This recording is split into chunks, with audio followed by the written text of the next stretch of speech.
What's good, y'all? Hope everybody's well.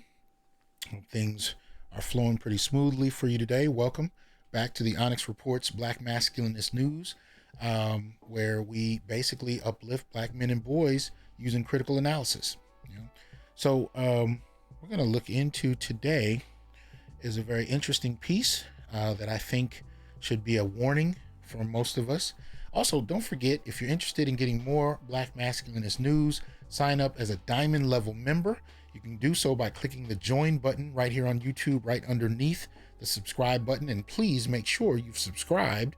But go into join, click diamond level, and you'll have access to at least two more Black Masculinist news clips per week. So check into that. The piece we're going to look at today comes out of WBTV.com, and it deals explicitly with black men and really, well, I'll just read you the title. Bad science sent innocent men to prison, right? NCDOJ wouldn't review other cases where it was used. Let's delve into that and see what we mean. All right. All right. So, Raleigh, North Carolina. The North Carolina State Crime Lab used now debunked science to help prosecutors send innocent men to prison. Efforts to review cases where that science was used have been stymied by Attorney General Josh Stein, despite promises to do so. Oh, damn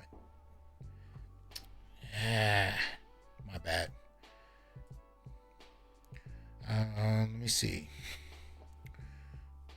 Where'd I leave off? There we go. 4 men, Willie Grimes, Timothy Bridges, Joseph Sledge, and Dwayne Dale, have been freed from North Carolina prisons after DNA testing proved that they were not guilty of the crimes for which they were convicted.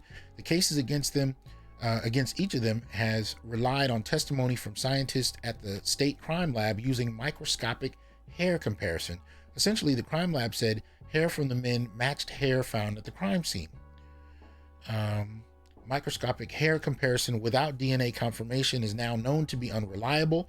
The FBI and crime labs across the country have undertaken an effort to review old cases where the technology was used to win convictions in an effort to identify instances where the faulty forensic evidence sent innocent people to prison. Then FBI Director Jim Corney wrote a letter in 2016 highlighting the problematic use of microscopic hair comparison at the FBI crime lab through 1999. Which the FBI taught to staff at state labs across the country, and urging governors and other state officials to review microscopic hair comparison cases from their labs. I encourage you to ask your state and local labs to ensure their examiners were staying within the bounds of science, and if they weren't, to take appropriate corrective action. Comey, not Corny. Comey wrote. But years later, that review has not happened in North Carolina, and efforts to start a review of these cases have been stonewalled until questions from WBTV for this story. Chris Muma has spearheaded efforts to review microscopic hair comparisons cases in North Carolina in her role as executive director of the North Carolina Center on Actual Innocence. Letters provided by Muma show she has worked with State Crime Lab to try and get funding and other support to review the crime lab's files to identify cases where microscopic hair comparison was used since 2014. While the technology was used into the early 2000s, a majority of the cases where crime lab staff overstated the science to win convictions happened before 1990. Damn. Reviewing pre-1990 cases is an arduous task because the files are still on paper in a warehouse. That fact has been cited by the last 2 attorney generals, Roy Cooper and Stein, who oversee the state crime lab and crime lab staff as a barrier to reviewing the files. But that didn't stop Stein from writing Muma in May 2017, shortly after he took office, pledging to work towards a comprehensive review of all microscopic hair comparison files. 2 years later, in June 2019, Muma's organization entered into an agreement with the North Carolina Department of Justice to conduct a review of all microscopic hair comparison cases. Under the agreement, NCDOJ agreed to, when available, provide the center with a list of pre-1990 names of cases which underwent microscopic hair comparison, among other things. In exchange, NCCAI would review which cases from the list resulted in convictions, narrow those cases to ones where convictions hinged on the microscopic hair comparison, and then review those case files. The list of pre-1990 cases has never been produced. Wow. So here we have black men incarcerated using science that is considered, outdated.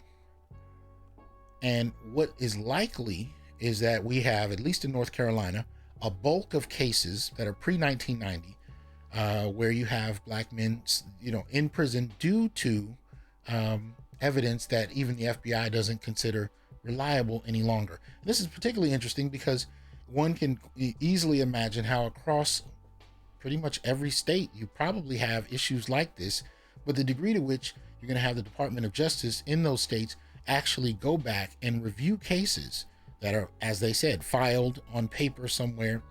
The chances of them doing that expeditiously at that, man. So you already have people who may be serving decades of time for crimes they didn't commit, but then having to serve that much longer based on whether or not somebody has sufficiently gone through cases that are at least 30 years old to find out whether or not they deserve to be there. And then if you're talking about poor black people on top of that, poor black males, how much incentive is there for these states to work hard at that? And if they never did it at all, what kind of repercussions are in place to make sure that they do? If you are somebody who has a family member that may be, subject to this, that may have had a microscopic hair comparison be what kept them incarcerated or what was used to sentence them, definitely look into this WBTV.com article. It's dated March 3rd. And the title again is Bad Science Sent Innocent Men to Prison. Look that up, use it if possible to raise questions and find out whether or not something can be done, because to have black men serving any more time, especially for something that they didn't do, is absolutely egregious. All right, y'all. Have a good one.